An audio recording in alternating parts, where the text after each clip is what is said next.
Desidratação diurética. Por que eu trouxe isso? Eu falei de hipertensão, gente. No caso de hipertensivos, eles tomam diuréticos. No caso, eu trouxe a furosemida aqui. Um estudo com a furosemida. Voluntários desidratados 2 vezes, tá? Com de 3 a 5 horas de exposição ao calor no exercício. 36 voluntários. E voluntários que foram desidratados uma vez só, usando de 40 a 80 miligramas, na verdade, 2 grupos, 40 a 80 miligramas de diurético furosemida, foram 18 pessoas, 9 para cada grupo.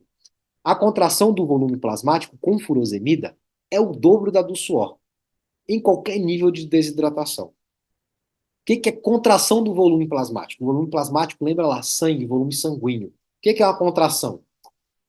Diminuiu o volume, aumentou a densidade, certo? Então, a densidade do seu volume plasmático aumenta mais quando você usa um diurético. Ou seja, lembra que eu falei para vocês que a gente tem que ter cuidado quando a gente fala com alguém hipertensivo para jogar o sódio para dentro? Por quê? Se o volume plasmático com a furosemida é o dobro, e a contração do volume, ou seja, a densidade sanguínea vai aumentar o dobro com o diurético, se ele é um hipertensivo, e ele está no ambiente quente, ele tem que se hidratar bem, e ele toma esse remédio, cara, a gente vai ter que calcular certinho como ele vai ter que se reidratar, tá? Porque senão a gente pode deixar o sangue dele muito espesso. E um processo de desidratação em alguém que é hipertensivo, lembra, o sangue mais espesso, o coração vai trabalhar mais. Bum, bum, bum, bum, para conseguir mandar para as extremidades. Esse trabalho a mais, pensa num tubo, numa mangueira de água, e quando você liga a água de uma vez, é a pressão que vai vir, tá? E aí, a gente tem a furosemida piorando essa situação de alguém que é hipertensivo e está desidratado. Então, essa daqui fica de estrelinha para vocês, que eu ainda não vi ninguém falando desse assunto, a gente vai falar mais vezes, tá? Isso aí é exclusivo para vocês, gente. A perda hídrica pela sudorese, durante o exercício no dia a dia, pode levar o organismo à desidratação, com o aumento da osmolaridade, perda de água, tá? Por osmose mesmo, é, passar por uma membrana. Da concentração de sódio no plasma e diminuição do volume plasmático. Quanto maior a desidratação, menor a capacidade de redistribuição do fluxo sanguíneo para a periferia. Acabei de falar para vocês. Menor a sensibilidade hipotalâmica, hipotálamo, cérebro, sinapse, tá? Para a sudorese. Você sente menos, você sente que está suando menos. Você começa a não perceber a sua sudorese. E menor a capacidade aeróbica para um dado débito cardíaco. Você começa a transportar menos oxigênio, sim, tá? Principalmente para as partes para a periferia do corpo, tá? Os ajustes fisiológicos decorrentes da desidratação, os protocolos de ingestão de fluidos e o papel da sede são o foco da aula, que é o que a gente falou agora. Tá? E aí vem uma tabelinha mostrando para a gente. Deixa eu ver só quais são os próximos aqui, pessoal. A gente vai fechar nos estados de hidratação, de desidratação, tá? Que aí não fica tarde para vocês, a gente continua na próxima. Então, a frequência cardíaca é aumentada e o volume de ejeção reduzido em proporção ao déficit de fluidos que ocorre durante o exercício. Então, quanto maior o déficit de fluidos perdendo, tá? Quanto mais líquido você perder, o volume de ejeção é reduzido. Ejeção, sangue saindo do coração, tá? Então, menos sangue saindo do coração, menos oxigênio chegando, menos nutriente chegando. Mesmo uma leve desidratação, 1% da massa corporal. Lembra que a gente falou de 1% lá na frente? O pessoal reidratando pela sede, repondo 1%. Aí já tem estudos mostrando pra gente que mesmo desidratação por 1% da massa corporal pode aumentar o esforço cardiovascular, o que pode ser visto através de um aumento desproporcional da frequência cardíaca durante o exercício. Tá, cardíaco, tá? Além de limitar a capacidade corporal de transferir calor dos músculos em contração para a superfície da pele. Termorregulação já não existe aí também, fica prejudicado, onde pode ser dissipado para o ambiente. Portanto, um déficit hídrico pode reduzir o desempenho e aumentar a possibilidade de ocorrer uma complicação térmica. No entanto, o débito cardíaco e o volume de ejeção não diminuem quando a taxa de ingestão de líquido é suficiente para prevenir a desidratação. Taxa de ingestão de líquidos. Você lembra da ingestão fracionada de líquidos lá? E aí eu levanto para vocês a bola de novo aqui. Mais uma coisa mostrando para a gente que a sede pode ser usada? Pode. Mas qual o melhor jeito da gente repor? De forma fracionada. E qual um dos melhores termômetros para reposição pós-treino? Pesar antes e depois do treino. E qual um dos melhores métodos? Um dos, tá? Porque a gente tem vários, eu não vou afirmar que um é melhor que o outro.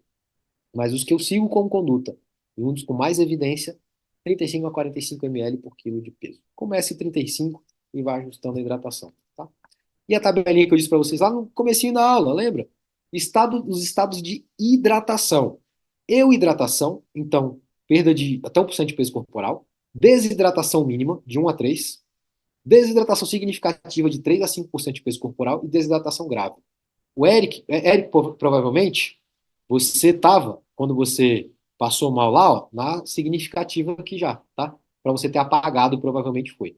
E perder coordenação motora foi. A grave, a pessoa já está apagada já, e aqui é soro na veia, já está apagada mesmo, e etc. E assim, gente, uma coisa bem interessante. Quando a gente faz uma reidratação, se eu pego uma pessoa aqui na desidratação grave ou significativa, eu não posso simplesmente chegar para essa pessoa e falar, sai tomando isotônico igual um maluco aí. Não, sabe por quê? Porque a célula, pensa num balão, tá? Desidratada, ela tá esvazia. Esvaziou o balão. Quando vier componente de só de potássio, uma bomba de só de potássio ali, ou seja, um isotônico muito concentrado, se for mais do que você precisa, pum, a célula enche de uma vez. Lise celular acontece. E aí o que acontece? Lise celular causa uma coisa, diarreia osmótica. Você perde água por osmose. A água vai atravessar a membrana. Você vai para o banheiro e tem diarreia.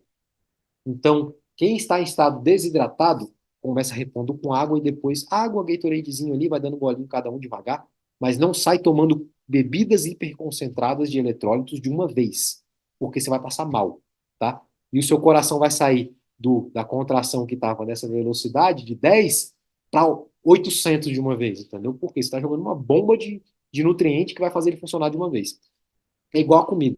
Pessoas desnutridas, a gente não dá com um monte de comida de uma vez, senão você mata a pessoa, tá? Mesma coisa da água. Tá desidratado, você vem repondo. Você precisa de um período para reidratar essa pessoa.